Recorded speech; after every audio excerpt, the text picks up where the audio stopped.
Hello, we are back here on Sports Vibes TV. Thank you guys for tuning in. Had a little bit of a issue, but we're here on StreamYard. Hopefully, everything is fine. Let us know how the audio is. If there's any issues, we'll try and adjust. So, guys, I think before we left, Buzzer Beater had given a super chat. He wanted to know some grades.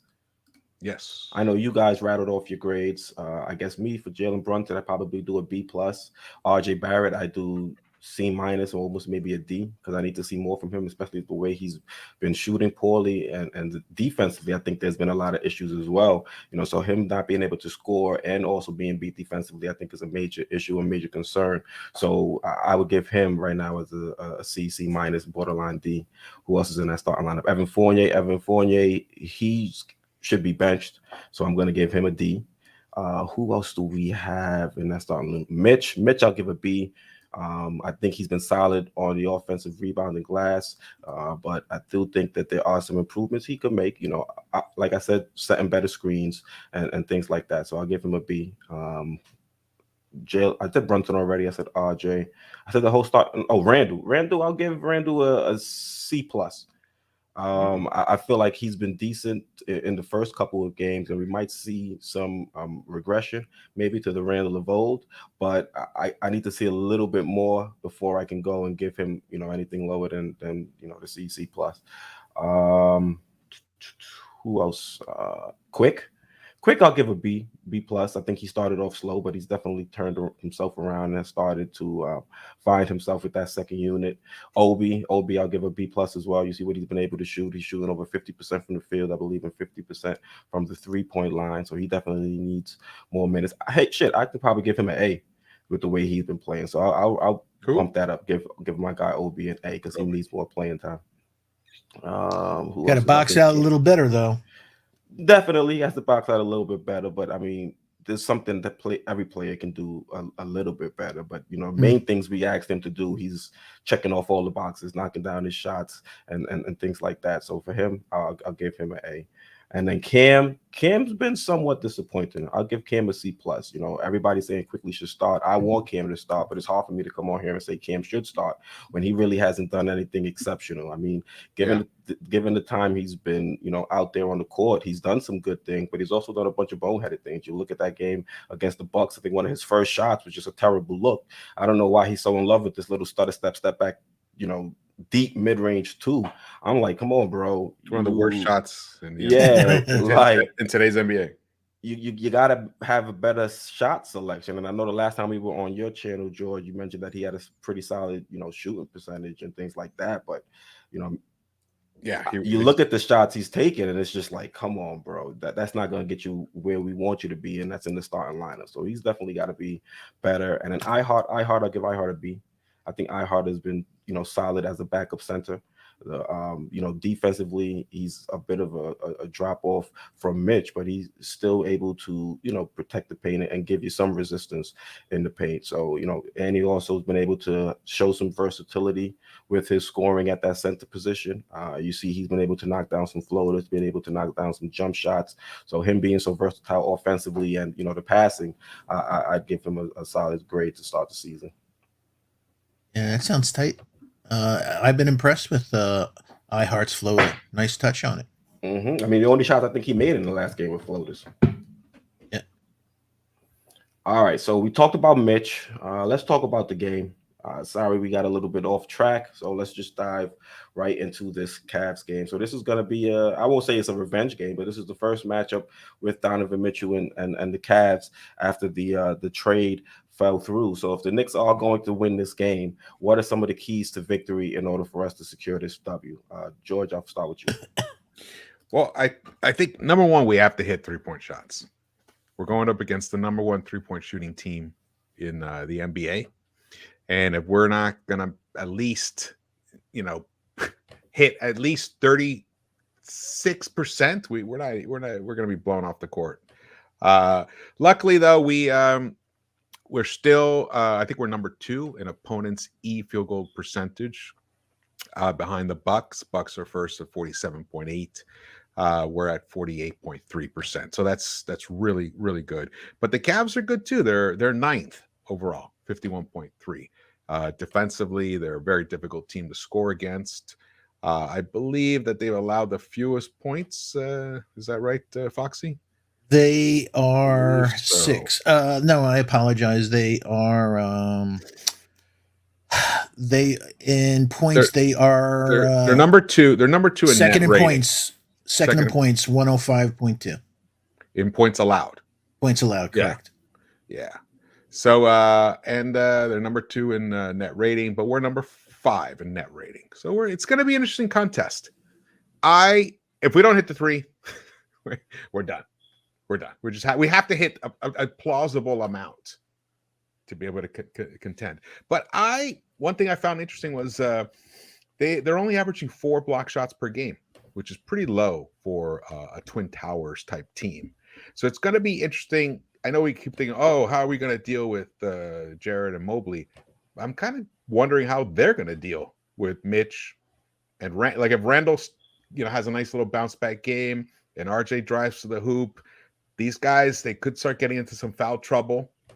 I'm not saying they're not going to block RJ's shot, but they might pick up a couple extra fouls here and there, and that could affect how much time they're on the court, create some weak spots. It's a game that we can win. We can win it. It's not going to be easy. But I think we got to just forget about the whole Donovan Mitchell game. To me, it's irrelevant, personally, that he almost came to the Knicks and all that. He's just an opponent on the other team. There's motivation behind that, though, George, because it didn't sound like he was too thrilled. So maybe For he him. might have to. Yeah, and we gonna have to deal with that. If he's taking that motivation out against us, we're gonna have to find ways to stop him. So I think it's relevant. It might not be the major storyline or a major talking point, but he's gonna go out there motivated to show Knicks fans and also the Knicks brass what they missed out on. He will be highly motivated. Yeah, that is for sure. That is for sure. Yeah, and he's killing it. 31 points a game, almost 5 rebounds a game, almost 6.5 assists a game, almost 2 steals a game. I think he's almost 40 minutes a game, 39.3. That's crazy. They're running his ass in. Well, So Garland's out. Yeah. I know that, but still, he's a little guy. You don't want to be running little guys that much. But so he's killing it. So and we've seen Randall. Randall's been getting his shot blocked by everybody under the basket. So these are the wrong 2 dudes to get under there. So hopefully he won't go 3-point crazy. But hey, we saw earlier in the games some beautiful pick and rolls with Jalen where he had his own floater, Randall. So let's see some of those, and let's just see some good not only ball movement, but player movement. They just standing around, man. Yeah, I want to see who's Evans going to get matched up with, because he's been a target for opposing teams, I think, since the season started. So depending on who he's matched up, hopefully he's not going to be on Levert. You probably see who RJ matched up against Levert, chasing him around, and then Jalen Brunson on Donovan Mitchell. I guess with the way those 2 guys have been playing defense to start, I think it's going to be extremely difficult to keep them contained. So if we're also going to have to worry about the guy Evan Fournier's guarding to go off, I think that's going to make things even more difficult for the New York Knicks. So who's Fournier going to guard? Hopefully Wade. Hey, remember Brunson destroyed Spida in the playoffs last year. So that's going to be an interesting little matchup between the two. It's their first game since that defeat that the Mavs doled out to the Jazz that ended up destroying that entire franchise. Yeah, Dinwiddie destroyed him too, man. And So Dinwiddie hurt him too. Yeah. So it's that's going to be an interesting dynamic. I think we'll see. We need big games. We need big games from our big guys, and then of course we need some good games from the role players, the others. Cam, the others. Fournier, give them some respect, George. Not until they earn it, man. The others. I mean, I said and company. Yeah, and let's not have Kevin Love have a 25-point game, or C.D. Osman or somebody. That's what I'm more afraid of. I'm not thinking Allen's going to go off for 30 and 20 or Mobley or whatever. It's more going to be like that, like they're one of their others. And don't forget, Karras and Mitchell both had 41 points apiece the other night. Tremendous. And he looked good, Levert. He looked really good. 2 shot creators going against Fournier. He's going to eat him and spit him out, man. It's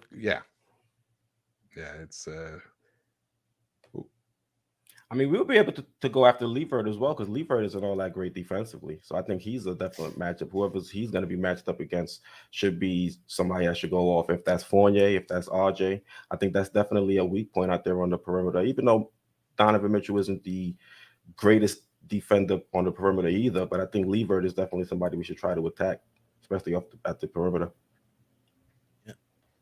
Yeah.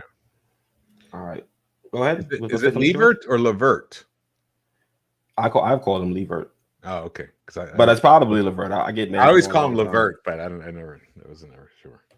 I didn't know. Oxy, you're the tiebreaker. Levert. Okay. All right. Let's see. Levert likes his basketball. All right. So let's look at the bench. Let me pull the bench up. Give me 1 second. I wouldn't be surprised if Fournier comes out of nowhere and just lights it up. Yeah. We were talking about this. We were messaging about this. The guy we have been trying to write him off for almost a year now. And he keeps hanging around, ended up number 4 overall in 3-pointers made last season. By far our best 3-point shooter, our best tough 3-point shooter. And he's not going to go away. You know, he's probably just a little tired. He's been playing a lot of basketball the past couple of years with Olympics and Euro basketball. But I could easily see him come out and light it up for like 30, you know, hit 10 3-pointers or something crazy like that. Oh, they have Okoro. Okoro's a problem. That guy can play some defense. He can lock up. Yeah. Absolutely. And I don't know what his 3-point shot stats are, but he's definitely was looking good in the preseason when I watched him. It's funny you said that because the first thing I thought of was that they had Levert and Donovan in the backcourt. I was like, maybe they should bring in Okoro to go against Brunson using the same Drew Holiday mentality, a bigger guy on him. And so having Okoro and DM in the back and then having Levert playing the 3. So there you go. Foxy's secretly a Cavs strategist. Trying to game plan against us. Game plan against us. Hopefully none of the coaches are tuned in. Yeah, they're not listening, hopefully. You know, hold on. Where's that high-pitched noise again? I'm sending my signals. So, George, Okoro's stats for the season, he's shooting 46 or 47% from the field and about 34% from the 3-point line. 34. Let me tell you, 34% from a guy like him who plays the type of level defense he does, that's like someone shooting 37, 38%. So if it starts rising, he's going to – I always liked him as a player. Yeah, I wanted him on the Knicks. I always liked him. Yeah, I made the mistake of drafting him in fantasy thinking he blossomed into something more than just a steals and you know, defense type of guy. But offensively, he really hasn't done much. I mean, he's averaging 11 points per game, which is, I guess, decent. Yeah, that's pretty good. Double digits from the bench. Mm-hmm. That's not bad. Yeah, especially picking up the scoring load, helping out scoring-wise with the fact that Garland's been out. Look at that second unit of ours, though. Look how exciting. That is a fun second unit, man. It is. When they're rolling, man, they are so fun to watch. Mm-hmm. Especially with the way D Rose has looked to start this season. He's got that quickness back. He's got the touch, and now he's a sharpshooter. Man, Derrick Rose is definitely, I won't say turned back the hands of time, but he's definitely looking like a much better version of himself. And it looks like he's become that type of crafty guard where, yes, he still has the athleticism. Yes, he still has the speed, but he's not overly reliant on that in order to get into the paint and get into his spot. So he's reminding me of what Jason Kidd kind of evolved in later on in his career. Well, I wouldn't say maybe as a shooter, but Kidd, just the idea that older, you transformed your refine your game. But you refined it, and we're still tremendously impactful. It's not like he refined it and he's just another guy out there. No, the guy cooks. What he scored like 12 or 14? 12 and 12, I think 12 and 14 minutes, I think. Yes. Like almost a point per minute. He's up in the point per minute area. Yeah, 12 and almost 15 minutes, yeah. Yeah, I got some grief a few weeks ago when I was saying, hey, if we want to make the playoffs a play-in, we have beautiful built-in time management with Brunson. So 14 minutes, folks. D Rose is a serious player at the weight he has in 14 minutes. IQ will play much better at the off guard as a secondary playmaker, squaring up for catch and shoot. And yeah, so he's doing everything I expected, D Rose. So the only thing I'm hoping that is that Tibbs doesn't overplay him. So we've been seeing him play his optimal amount of minutes, but I'm afraid he'll go and do something, Tibbs. But yeah, they're a great second team, man. They're a really good second team, and like we were saying, Obi and iHeart, I love their chemistry. I thought they should have came in earlier last game. Tibbs left the starting unit in too long. The Knicks, the starting five: Brunson, Fournier, Barrett, Randall, Mitch, are, according to Cleaning the Glass, a minus 1.6 differential between the points per possession, offensive scored, and points allowed. They're a minus 1.6.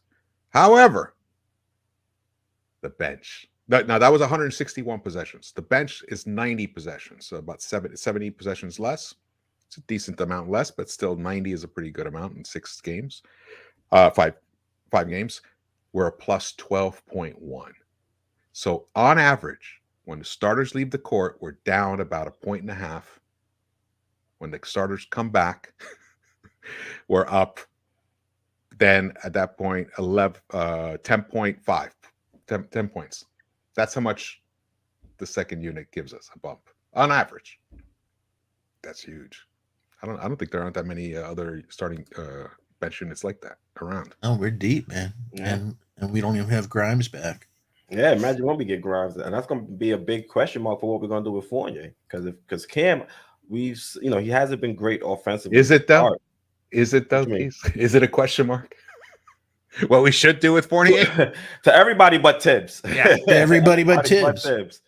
Facts, because Cam hasn't been great offensively, but defensively, he's one of the only guys that has that build, and we've seen what he can do, especially in those the closing minutes. What was the game in overtime against the Hornets? Showing what he can do out there. The fact that he's in a class of his own on this team in terms of build type, you can't relegate him to the bench and then have Fournier come and try to take that role defensively. So at that point, I think Fournier is the odd man out if you want to look at this team and analyze it and say, what's the best route we should take. But Tibbs, I'm not sure if he looks at it the same way. He might say, hey, Cam, take some questionable shots, and even though he gives us what he's able to give us defensively, Fournier can knock down the three, or not knock down tough threes for the most part, because he really hasn't been much of a shot maker so far. So to me, I think that's going to be a big question mark when Grimes does come back. Yeah, well, history repeats itself. So I have 2 words for you, Elfrid Payton. So I look at him just continuing going with Fournier, and instead of if and when Grimes gets back with that foot. All right, let's talk about Quick. What are you guys expecting from Quick this game? I think he's getting into his groove. And we know he has the great chemistry with Obi, with D Rose, and everything. And that I think he's doing well, and it's only going to get better. George, what about you? You think this is a good matchup for Quick to kind of get off to another hot start coming off the bench? Matchup wise, I don't know necessarily this matchup makes it easier for him or more difficult for him per se. But can he carry through what he started in the last game over into this one? To be honest with you guys, I don't know. That's the problem with him. And look, I mean, I'm like probably the number 1 IQ fan, I would imagine, right?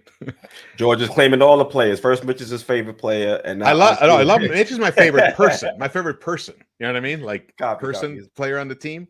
Uh-huh. But in terms of like being a fan of him as a player on the court, I love watching IQ, but his inconsistency is the thing. Like that's the difference between like all the other players and the better players. The better players do it more often every night. They don't show you one cool game out of 3, one great game out of 4. They show you 3 good games or 2 good games, 1 great game, 1 shitty game. You know what I mean? Like it hit with IQ, you could go like great game, shitty game, disappears. Okay game, disappears. Great game. You know what I mean? It's just so inconsistent. We're seeing more consistency from Obi than from IQ. But IQ, the way he runs the offense, that threat that he gives you, he's now finally getting to the basket, finishing more effectively than we've seen in the past. I like it. I'm with Foxy in terms of I think he is on the verge of maybe hopefully breaking through and stringing together several really good games in a row. We need him to level up. This is year 3. This is his year to do it. Yeah, definitely quick to level up. I know people always have the conversation or the argument whether he's a point guard or he's off the ball, but I think in the role he's been given so far to start the season, which is kind of pseudo, he's shared responsibilities. I think he's starting to come under terms with what Tibbs is looking for him to do out there on the court, and I think that's why we're starting to see him start to pick up a little bit. Tibbs has been adamant. We want you to shoot. We want you to shoot. We want you to continue to be confident. And we've seen that even though he had the tough stretch to start, he's continued to be confident. And it's those times where he's hesitant that we kind of see him, have some issues where he makes a bad decision. So if he can continue to, be a little bit more confident with his decision-making process and be better at his reads. I think there was a play, I think it was in the 4th, where he was able to get into the paint, and he did have Julius open down, low for a pass, but he ended up going up for the shot. He got blocked, and it ended up being a turnover, if I'm not mistaken. So it's situations like that where he's not making the right reads that he tends to falter. But for the most part, I think he's definitely he got his legs under him now. First couple games, you kind of throw those out for the most part, and then based off what we've seen in the last 3, I'm excited to see what he's going to do tonight. Yeah. Like you said, 3rd year, 2 straight years of shooting 39% approximately field goal percentage. He's shooting about that right now again. If he finishes his year with a 3 again on his field goal percentage, 39% and shooting below average from 3, we gotta reassess whether he's part of this future, man. You can't. I don't. I won't get into labels where he's a point guard or a combo guard. I don't care. Just make sure you shoot 44% and 36%, and you can call yourself anything you want to call yourself. Yeah, the field goal percentage is still an issue, somewhat. Huge. He's shooting, 38% so far? Yeah, man. He's got to get it up over 4. Yeah, 44, 45, if you want to be elite. The league average is 46.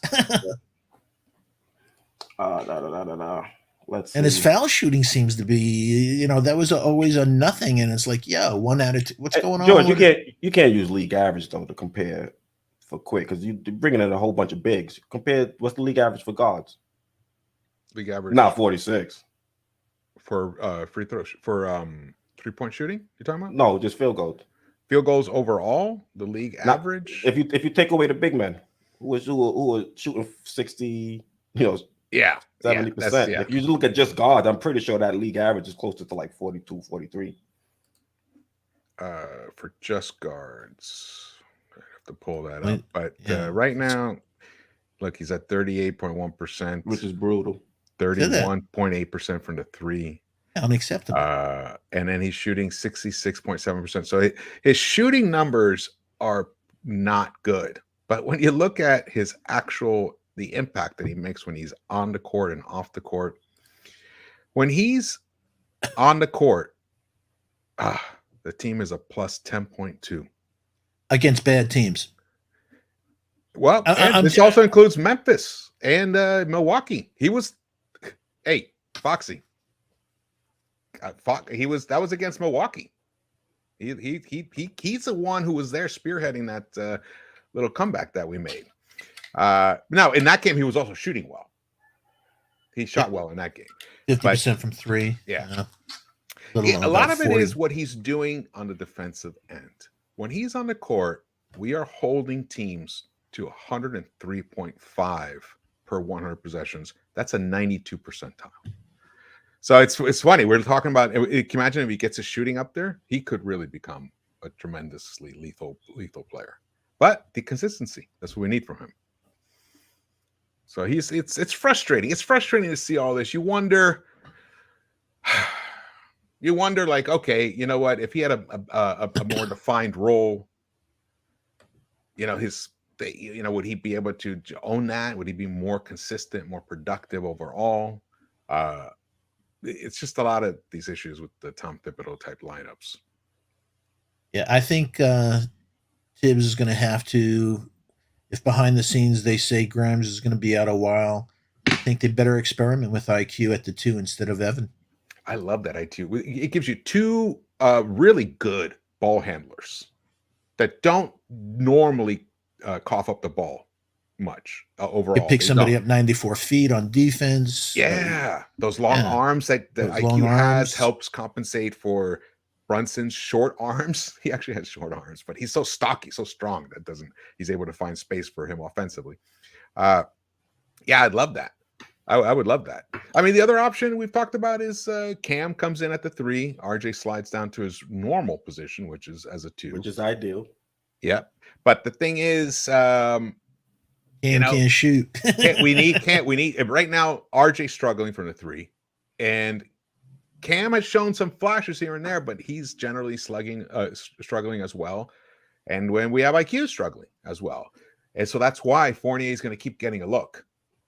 Because he's hitting his threes. Yeah. What was he, 3 or 7, I think? He hit 3 or 7, 40% the other night. Yeah. Yeah. 3 or 7, like he said. Mm-hmm. Yeah.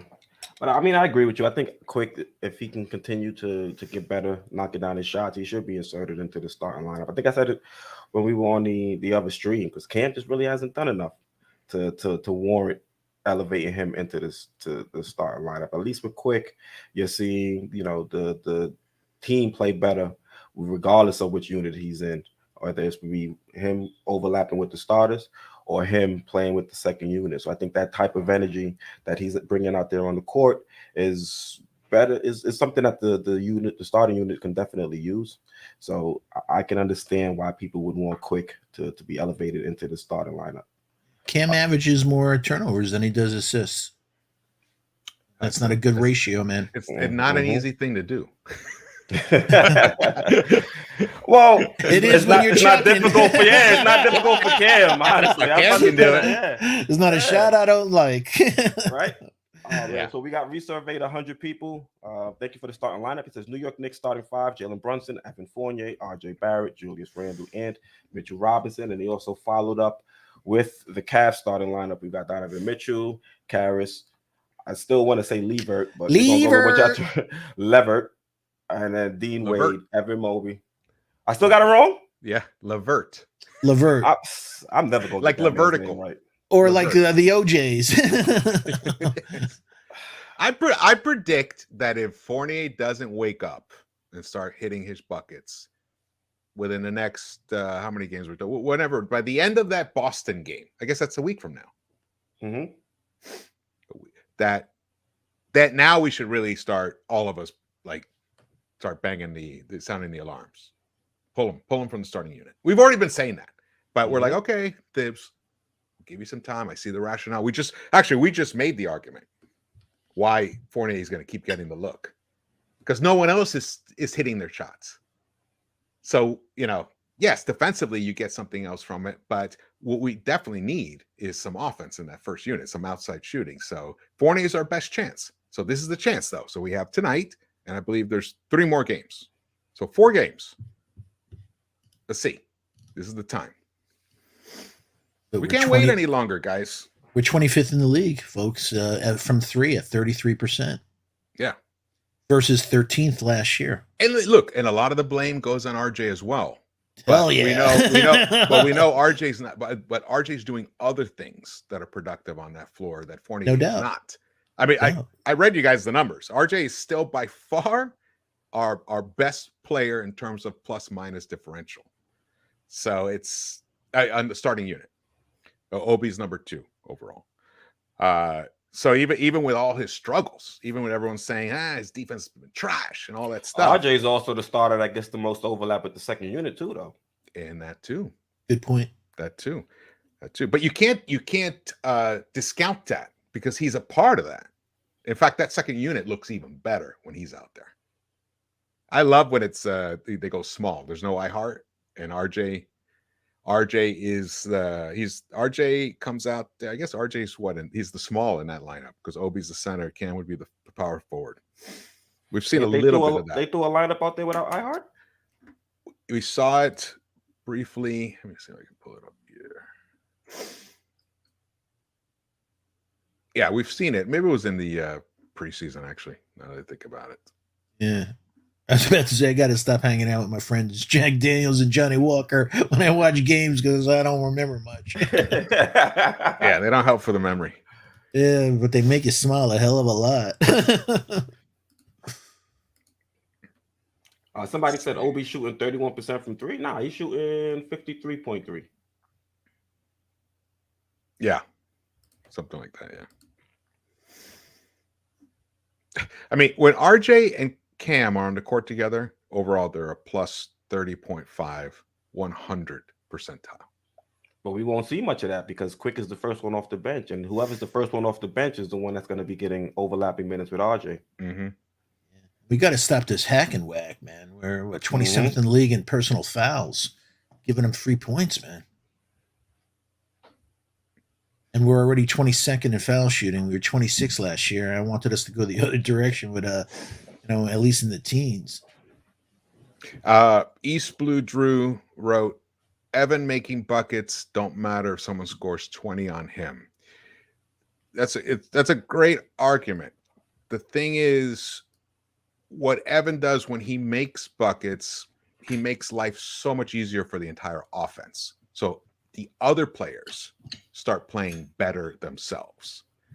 So you get benefits. Yeah, you lose out on the defensive end, but what he helps for a motion offense, for an offense that's hitting their buckets, it's a big plus.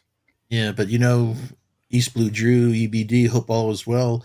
The facts last year on court, off court with Fournier, even though he lit it up last year, the Knicks were a better team, statistically 6.7 points better with him off the court than on the court. I know. But the other guys aren't hitting their buckets. I know.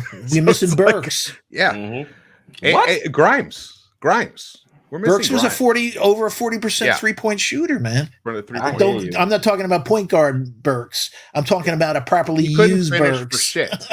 He was terrible. I'm not talking about that Burks. He was the worst finisher at the first high volume. Was it high volume finisher? Whatever it was. He was the worst finisher last year. You know who else was a brutal finisher? One of the worst in the league? Cam Reddish. He was in the 18th percentile. He was in the 5th percentile at the rim. And for him, RJ out here taking shots. I mean, Foxy out here taking shots. Yeah. He's like, damn. Boom. He said, "You want to come at Burks? I'm gonna come at Cam."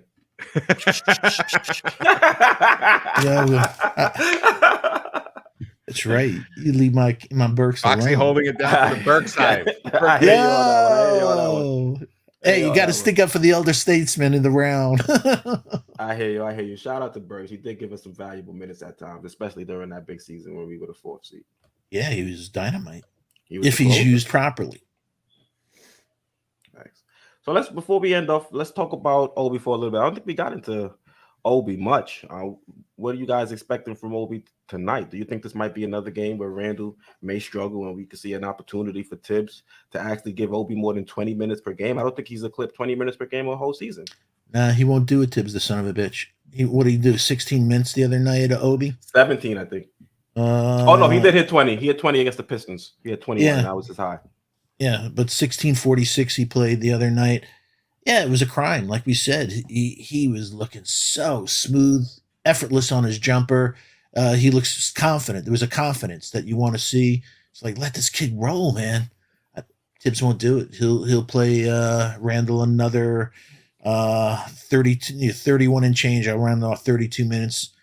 And then that was an off night. I wouldn't be surprised he plays 34 tonight, meaning Randall, which leaves Obi in the cold at 14.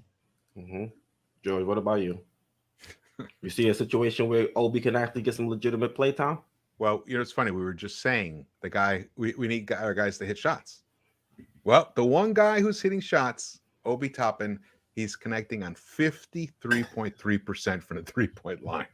53%, 56% overall. Yes, this guy should get more minutes, man. I've been crying.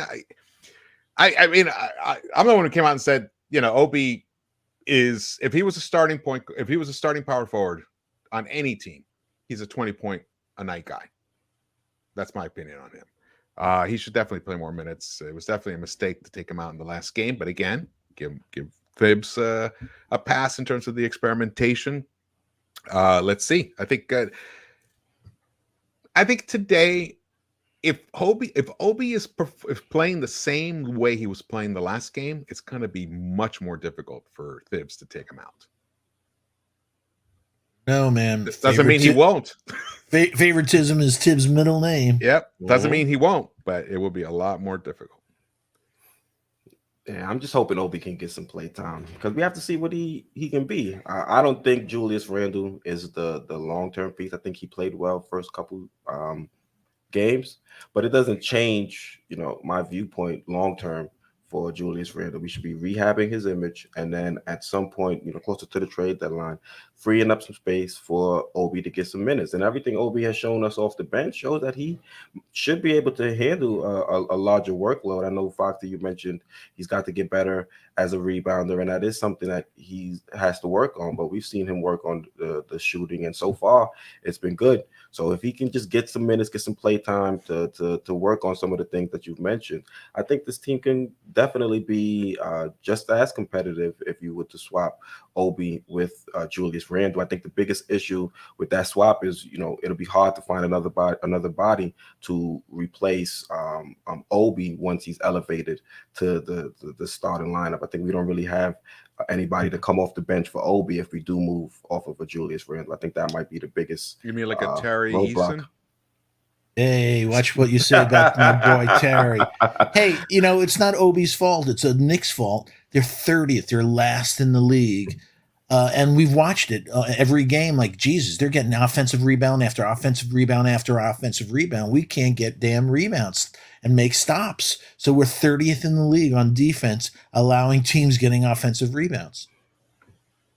And we were third last year on that. Yeah. The Bucks had a field day on the offensive rebounding. Every team so far we've played. I mean, you've been mentioning it, Foxy. You've been saying Mitch has got to be better as a defensive rebounder. Well, it was hard. We're 27th in defensive rebounding, so at least we're not last. Meaning on defense, allowing so on offense, actually, we're second in the league on offense, getting offensive rebounds, but we're 30th in letting the opposition get 14.8 rebounds per game, offensive rebounds per game. And that's crazy. Mm-hmm. All right, well, what do you think about that, George? That's all about second chance points that Tibbs always talking about. Yeah, we're getting beat on the second chance points, man. Destroyed. Definitely, for sure on that. Defensive rebounds, defensive rebounds were fourth, tied for fourth. Yeah, but on the defensive side. You mean holding down? Yeah. Yeah, we're 27th. Yeah. In total rebounds, we're in second. In total yep, but on the defensive front, total rebounds, what are we? 29th. Let me pull that one up here. So we're 30th on the defensive side, allowing teams to grab 14.8 offensive rebounds. We're 27th, allowing them to grab 36.4 defensive rebounds. And overall, they're grabbing 51.2 rebounds, which puts us 29th in the league. And what that hurts us the most is that to second chance points, we are last in the league, allowing 19.8 opponent's second chance points. Ding, ding, ding. Grand prize winner right there. Yeah. Yep. And that's a recipe for. I believe we're still number 1 or 2 up there in points in the paint, scoring. Yep. Yeah. Yep. I mean, it's early. Yeah, we're gonna get these kind of like absolutely wacky stats. Yeah, until they level out. The sample's not big enough. Exactly. Yeah. We have to hit that. Statistically, we have Randall and RJ are good rebounders for their positions. Mitch obviously is a tremendous offensive rebounder. Defensive rebounding isn't as high as you would think, but I think a lot of that is because we have guys who pick up even IQ. Yeah, He's a good rebounder, solid rebounder. Yeah, It's easy to be a good rebounder when your power forward's leaking out on every play. yeah. Well, Obi's not a big rebounder. Obi's not a big rebounder, not at all. It's hard to be a rebounder from 40 feet. Yeah. Marvin Smith says Obi needs to rebound. I need to see low post and mid range plus create off the dribble. You bring Sims off the bench. Well, that was funny because George and I were saying, we were laughing. I'm like saying, is he, meaning Tibbs, going to bring Sims in last game? Is he going to bring Sims in? He brought Mitchell again. I was like, what's going on? But George won the bet because he did bring Sims in for 1 second. At the end of the second. At the end of the first so half. he did make it in for 1 second. Him and Miles, 1 second. He should have brought Sims in after iHeart got subbed out the first time. Yeah. I'm like, come on, you're gonna go back to Mitch with at that point Mitch had 2 fouls and it was still in the first. Yeah. The thing to keep an eye out for is as this team develops, I think, especially with the way things have gone, and you look at Jalen Brunson as he's the guy. It's his team right now.